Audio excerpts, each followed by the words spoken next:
Hello. Today I'm going to do something a little bit different from what I've done previously. I've been meaning for a while to talk about another one of my obsessions. It's a controversial subject. It's divides opinion, but I don't care because it's been an obsession really for 53 years. I'm in my late 50s. So 53 years I've been a fan of Leeds United. So I wanted to kind of talk a little bit from time to time about my club. There's a lot of Leeds content out there. There's a lot of YouTubers, some really good YouTubers, some good podcasters. Just Joe podcasts, Leeds Therapy, Joe Donahue, Graham Smith, who do the Inside Leeds podcasts. Some really good stuff. Really good interview with Larry Nance Jr. this week. One of the minor investors of Leeds, plays basketball for Atlanta. Got the team almost then.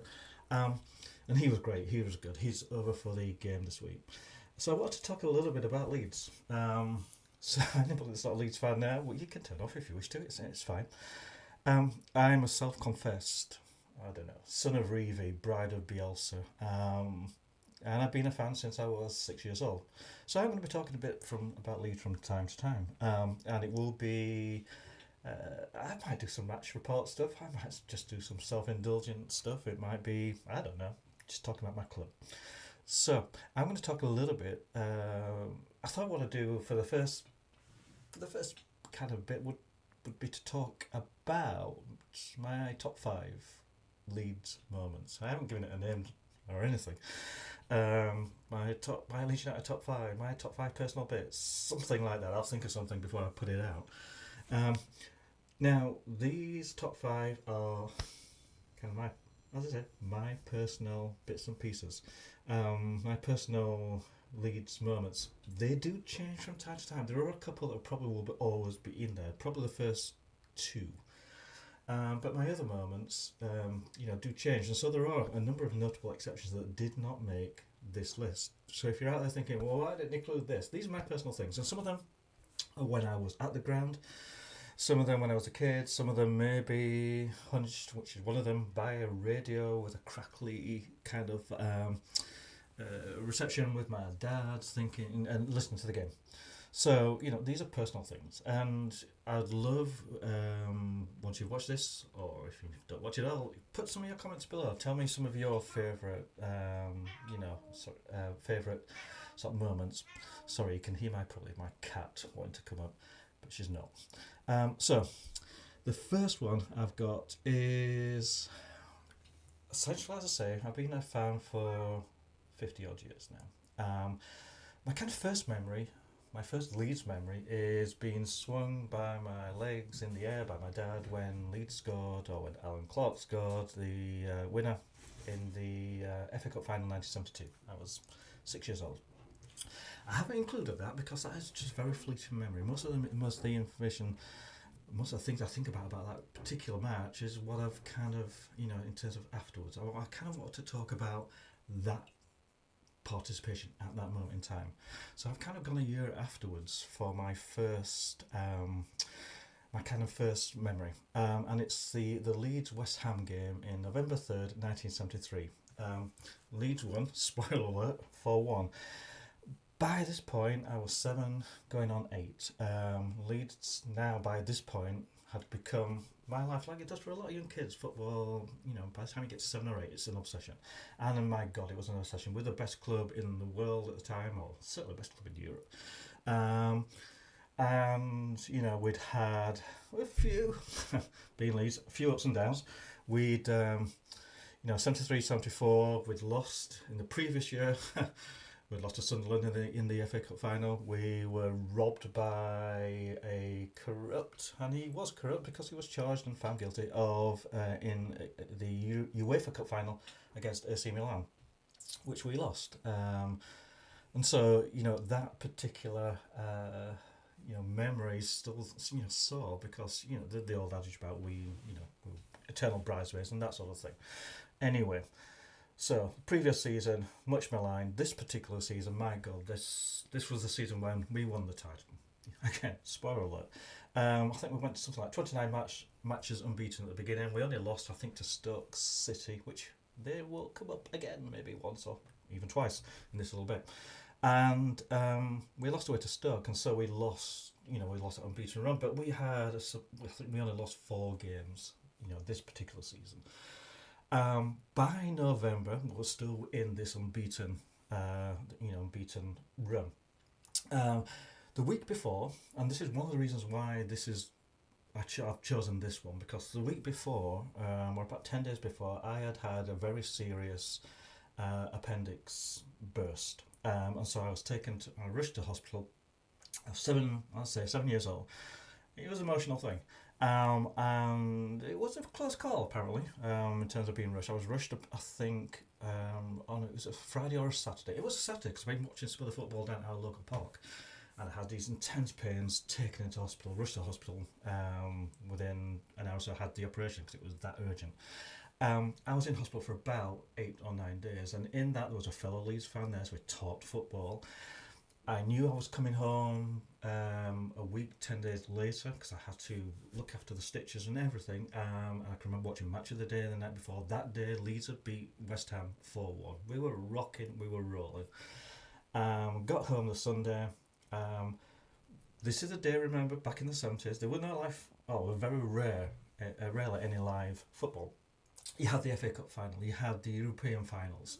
But it wasn't like now where every damn game is on TV or practically or streaming or whatever. We had to make do back in those days, those dark times, with highlights. The day after or Match of the Day on the Saturday night, and then ITV had, I think they call it the big match. So I got home on that Sunday feeling a bit sorry for myself. It'd been an emotional time in hospital. I hadn't handled it very well. I was 7, and got home, and my dad said to me, guess what's on TV this afternoon, the highlights? The Leeds game. So we sat and watched the Leeds game together. And I've got stats here because that game, if when I read out this team, it's kind of, oh my God, but Harvey in goals, Paul Reaney, Trevor Cherry, Billy Bremner, Gordon McQueen. You're getting excited, yeah? Hunter, Lorimer, Clark, I'm getting excited now, Jones, Bates, Madeley. And then Joe Jordan. Joe Jordan was a sub on that particular day. Mick Bates started. He must have started in place of, I'm guessing, Johnny Giles. Johnny Giles wasn't in the team that day. Right, so Giles, I'm assuming, injured. Bates scored. Mick Bates scored. The classic, substitute, never complained. Probably was substitute far more than he ever played. He was a good player, but just never quite good enough to take the place of Bremner and Giles. Mick Jones scored a couple.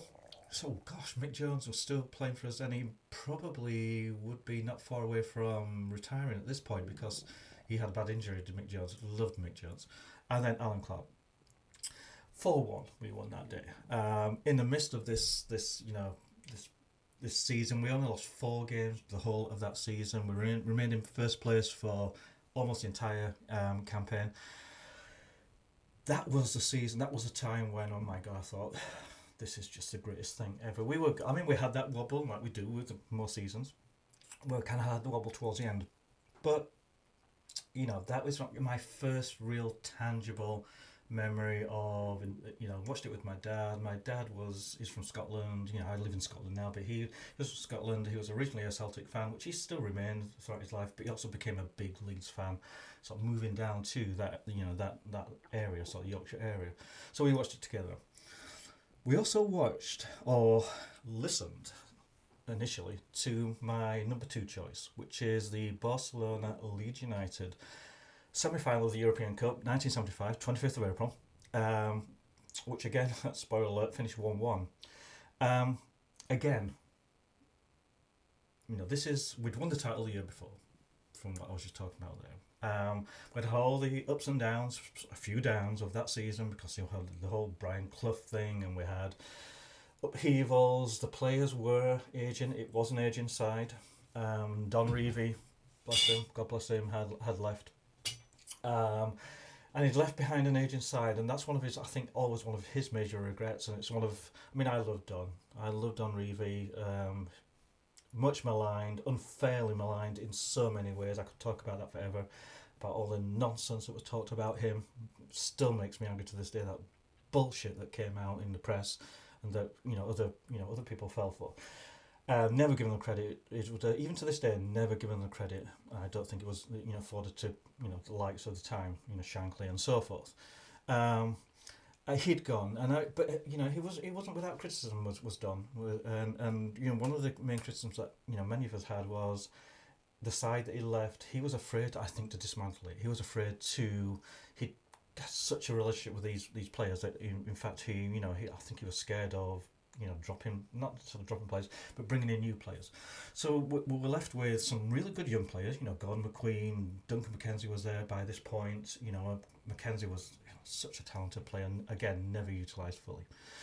By the time the 25th of April 1975 had come around, we'd had a reasonable league season, but we weren't going to win the league by this point. Jimmy Armfield was manager. We'd beaten Barcelona 2-1. I was actually at that match. That was what I think the first match I ever went to. First match you ever go to, semi-final of the European Cup, when you beat the greatest team, well, one of the greatest teams in Europe with the greatest player in the world, in their squad. That's not a bad start, is it, when your first match? So I was around about 9 or 10 years old. I hadn't been able to go to a match before that point. So that was my first match. Went to the 2-1 win, which was incredible. But I haven't chosen that. I've chosen the replay. Not the replay, the second leg. Because we went there with a 2-1 lead. We went there to play at the Nou Camp, where there was allegedly 120,000 people there, with about 1,000 Leeds fans there. Again, as I mentioned before, this was not on TV. This was not live. Those days were yet to come. So it was shown eventually later on with some incredible commentary by Brian Moore. I think it was on ITV. If you get the chance, if you've never seen it, watch. You can see both legs, I think. But the second leg, I think it's available in its entirety. So before I go any further, the observant amongst you will see the lights have changed. My top has changed for this middle bit. I'd done the first part this morning, realised not long afterwards, once I was started to edit this thing, that part of the sound hadn't recorded. So there was about 8 or 9 minutes I'm doing again, which obviously I had a shower and change since then. So this is the explanation for the slight difference. So where was I? I'm going to have to try and remember now where I got to. So talking about the Barcelona game. Yeah, no TV, no live TV anyway. As I mentioned, the Brian Moore commentary is excellent, that ITV did, that was shown later in the evening. So I had to make do with that. Beforehand, my dad and I sat together. He was involved with the whiskey because he started to get very, very nervous as a game. Even before the game started, he was pacing up and down, up and down. And so, we were sat by the radio.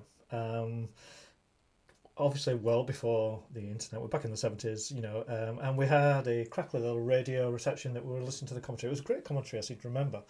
But we were there, and I remember pissing around my kitchen and listening to this game, me and him, and it was incredible. Even now I get the hairs on the back of my neck, just stand up thinking about that particular night, because within about 7 minutes, we obviously, as I mentioned, I think previously, I hope I mentioned this, but we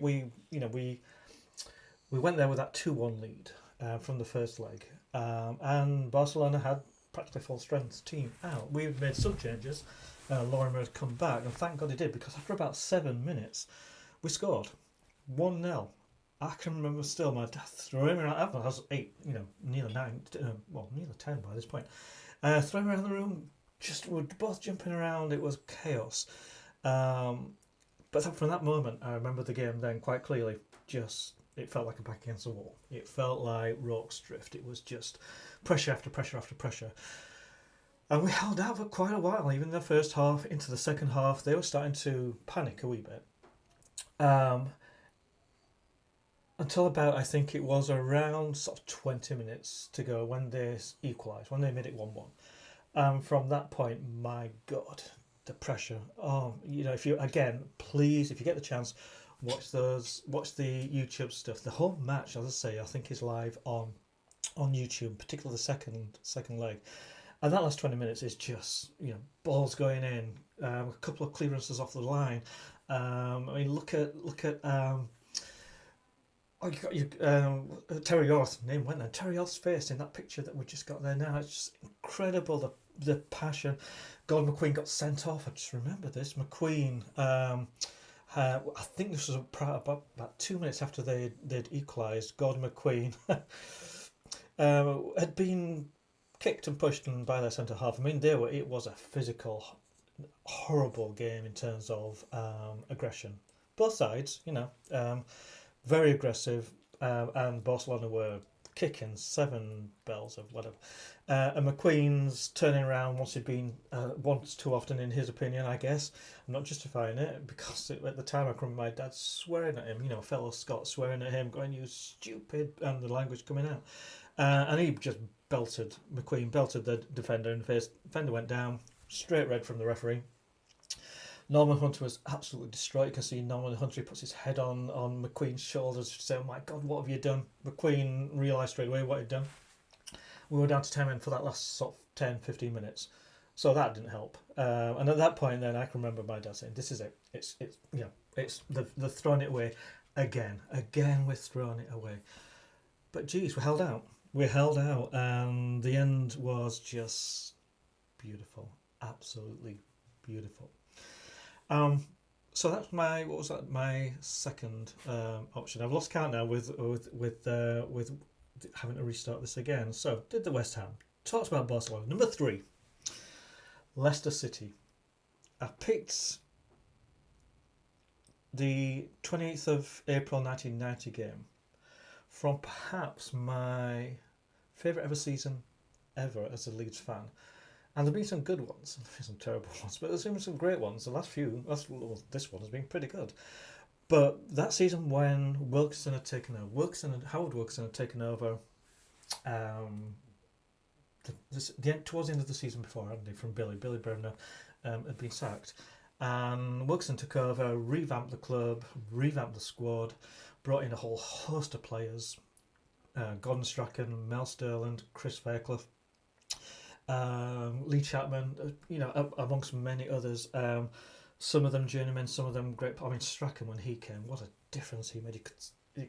I was at the first game when he played, and he started the week after we bought him from Man United, and he was just a different class. You know, it was a second division team or a championship team as it would be now. He was a different class, and that season was great. So good with Vinnie Jones coming as well. Forgot about Vinnie, and the fact that we kind of then had this kind of roller coaster ride to promotion eventually. So we come to the last game of that season where we'd started to we'd put some serious runs together. We were playing real well, but all through that season, Sheffield United have been really close, have been toe to toe with us and them, but also as well West Ham and Newcastle again, you know, really close in terms of how far they were behind us. That particular last game, we needed to win, and we needed to hope that maybe Newcastle and West Ham, you know, drop points somewhere, or whatever it was. We started like a house on fire that particular game. Mel Sterland scored after about 13-14 minutes or so, pretty quickly. And Mel was really up for that game. Every time I can remember a couple of corners, because I was in the low fields for that game. And I can remember him passing us on the way to sort of take a corner, and he was giving it this at the crowd and doing all this. It was so cool. But like we sometimes did, occasionally, we let things slip. There was a certain Gary McAllister, who obviously came to play for us the season after, who was playing out of his skin that day. He was a one player. I remember everybody saying, "Oh God, this guy's good," and he was good that day. In fact, so good that he bloody well scored after about 60 minutes. So at that point, then the whole world kind of fell in, as it often, you know, occasionally does at Leeds, in that, oh my God, we're throwing it away again. And there was pressure until about the 84th, 85th minute. And again, we're talking about commentary. If you get the chance to, you know, watch I think it's available on YouTube, but the John Helm commentary that he did for Yorkshire TV, it's absolutely classic. I was in the low fields, as I mentioned, and the goal that Strachan scored in 85 minutes there, with his wrong foot, his left foot, I think, went in the top corner of the south stand goal. And I was right diagonally behind Strachan in terms of, looking down the pitch. So I just had a perfect view, and it was like an exit missile, and the place just erupted. And it's one of those days where, you look back, and this is, God, this is 30, 40 years later now, but this is still resonates so much, where, we thought we'd done it. Word had got around. I had my radio on, but then it packed in, but somebody else then said, Newcastle and West Ham, I think, were drawing. So at that point, we thought we were up. I think mathematically we were up. But then we ran on the pitch. Even me, I was in my 30s, whatever I was then. Old enough to know better. But we just got carried away. We were on, not just doing anything bad. We were on the pitch celebrating. Vinnie Jones had come out into the stand and given it all that. So we thought, yeah, we're up, that's it. And then you had that drop a few moments later when you got thousands of people on the pitch. Everybody's celebrating. It's well before I predicted riot stuff in the stands or anything. People singing, people dancing on the pitch.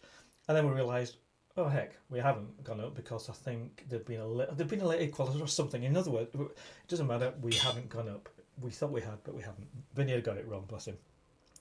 So, you had that weird kind of emotion of having a great day, and it was a great day, and it felt great at the time, but all that, we've got to do this next week. We had to go down to Bournemouth, which we did, though with one or two little mishaps kind of along the way, but that game, that was so good. I mean, I could have talked about the season after. I could have talked about the title winning season, where the season after that. So the season, the first season in the first division, what became Premier League, but the first division, we had a good season. I think we finished in the top 5, if memory serves me. The year after that, we won the damn thing, and that was a great season too. And I will pick some probably from that season in times to come. So that brings me to number 4, which I think I've got about right. I think I'm talking a little about this before it switches back to where I cut it to when the sound suddenly came back on that previous thing. So I've got a bit of a mishmash today, as I said. 5th of August 2018. There was, to say the least, a little bit of trepidation about the season. Higginbottom had just been sacked. We'd had something like 8 or 9 managers in the last 8 or 9 years or something. We'd spent 16 years in the Championship, and we had Bates years and all this, and it was bleak. Boy, was it bleak. By that point, I'd moved up here to Scotland, so I've been up here since 2006. So for what 12 years would me being up here, would been in the Championship. And we didn't know what to expect. I mean, it had been 15, 16 years of just pain. We'd had I think it was something like our 8th manager in 8 years or something. Heckingbottom had been sacked. We were kind of looking forward to the new start. We'd heard about his reputation. The word was really around that it was going to last maybe a few games until it all exploded, as it had done with some of his previous clubs. I didn't make that game that day. My son and I watched it in our house. It was live on TV, I believe, and it was our first game of the season. So the pre-season, if I remember, back in 2018. Hadn't been particularly great with Bielsa. It'd been a little bit, iffy. Not a huge amount of players brought in. Calvin Phillips was being rumoured to leave. He was playing. It was still essentially the core of what, apart from Bamford, who had been bought, but I don't think he started then. I think that's when he was injured again. But we had expectations, like you do the first game of the season, but we didn't know what to expect. I can still remember my son and I, after about 10 minutes, looking at each other going, what the hell's happening here? What the hell is happening here? We were passing it around in defence for a start. That was scary. We were pressing the Stoke team. Stoke had come down from the Premier League. They'd been relegated the season before, so they were favourites to go back up, or one of the favourites to go back up. They were totally bewildered by our pressing. Our players, and which became a trademark of Bielsa's style, were just swarming all over them. it was just incredible. Goals from, I think, Click, Pablo scored, Liam Cooper scored as well. And they were blown away, absolutely blown away. And we kept turning to each other going, what is going on? It was like something we hadn't seen. We certainly hadn't seen it recently. We certainly hadn't seen that style of play. We certainly hadn't seen that intensity. We hadn't seen players that were, you know, championship bona fide EFL players that, you know, never really done too much, suddenly playing out of their skins. And it was scary at times because the ones, I can remember a couple of times being passed around the back. It's like, what are you doing? Just get it up. Just get the ball up. Just get the ball up. You know, that stuff. Obviously, that season didn't end well. Derby, Lampard, all that stuff, Spygate. The season after, I could have included, and I probably will. Like I said, there are notable exceptions for this, which I will put together at some point. But I want to include this again because it was the moment where everything changed. And even though it didn't end well for Marcelo Bielsa, you know, I do feel if he'd been given the funds because he wanted to change the team, he went to after that first season back in the Premier League where we finished 9th, he went to the board, Rod Rosari and you know, the like, and said, you know, we need to change practically the whole team because they're burnt out, they're finished. And that proved to be the case because the season after he struggled, the team struggled, injuries were a nightmare, and then obviously we know that the Jesse March era then began after that, which again we could talk about much more in detail, and I will do at some point. But I want to include that game because that was that was when everything changed, and I will talk about the promotion season, the season that came after that, at some point. The final game that I want to talk about is quite a recent game. It's a game that took place about whereas I'm talking about what we're on now, I'm looking at the date, 27th, so about 6 days ago. 21st of April, 2025. And I've included this. This might be a recency bias. This might be, you know, because, well, it's something that's just happened. Maybe when I look back in years to come, I doubt it. But when I look back in years to come, it might not make a top 5. Who knows? When we've won the, you know, Champions League for about 4 years in a row, all that stuff, then I'll be thinking, well, maybe that was just, you know, that'll go down the list. But this week, when we played Stoke, I'm sure you'll know this, you might have heard, we won 6-0. I couldn't make the game, so I'm living up in Scotland now, and I know many people travel from around the world, and I know people that travel down from Scotland and regularly, but family circumstances, personal circumstances mean that I can't make it down to, you know, many games these days now. At the moment, I hope that will change in the future. And I could talk to you all day about what makes a Leeds fan, and there are some people that bloody well annoy me when they will go on about, well, you can't be a Leeds fan if you don't go to the games. Nonsense. You know, I started going to games when I was, 7, 8, 9. I've been a fan since I was 6. I've been to hundreds of games when we were in the 80s when it was horrible. You know, there'd be like 6,000 of us there watching a home game against Shrewsbury and we'd be struggling and all that stuff. Does that make me a better Leeds fan than other people? No, it doesn't. It just makes me a Leeds fan. So the fact that I can't get to games, I know I'm having a rant at the moment, but it does annoy me when that kind of comes up. So I had to watch this at work because I couldn't get the afternoon off. We didn't have the bank holiday Monday off up here in Scotland. We were at work. I, you know, have a day job, and so I had to watch the game on my phone on my desk as I was doing some marking, and I was nervous because, you know, it was tight. You know, Sheffield had imploded a wee bit beforehand, a few games before, and if we knew if we won our games, or if we knew that game, there was a good chance that we would get promoted. And we don't do things the easy way. We struggle. The Leicester game that I mentioned, when, you know, we equalised a few minutes to go. The Barcelona game when this equalised with 20 minutes to go. The 73-74 season I talked about when, you know, we marched. It was a procession for a while. It got close towards the end, you know, and Liverpool chasing us down. We never do things the easy way, except for this Monday when we were like, what was it, 4-0 up within 20 minutes. Puro, 4 goals in the game. It was beautiful football. It was gorgeous football. The celebrations that evening when Sheffield lost to Burnley, that meant we went up. Gorgeous. I'm still watching hours after hours of any YouTube content that can see of people that were there, the celebrations, the players, that sort of thing. But the game itself, Daniel Falker has had criticism. I know he has, and to be perfectly honest, I've given out a little bit of criticism when I've been talking about it to friends and family and that sort of thing. But my God, he's done the job. He has done the job, and if it was up to me, which it's not, thankfully, but if it was up to me, I'd be giving him the chance in the Premier League. We play Bristol. As I'm recording this, it's a Sunday. We're supposed to play Bristol tomorrow night. I don't know whether or not this will be edited and out before that. Hopefully it is. But if it's not, then a little bit of kind of maybe, rewriting of history that I might do. But that game this week, oh my God, it's still a week later, and I'm still on a high from it. I'm still genuinely cannot believe what I saw in that game. It was beautiful, beautiful. And the crowd were brilliant. Hats off to everybody that was there. They made it as loud as any, as atmospheric as it came across on the TV as any game that I was at when I was a kid. The Barcelona home game that I didn't include in my list, where we won 2-1, that was the noisiest, loudest. The noise when Alan Clark scored the winner 2-1 is the loudest I've ever known it at a game that day. I think, could be wrong, but I think there were like 50,000 there that day. Could be wrong, but it felt like 100,000. It was so loud. This week was brilliant.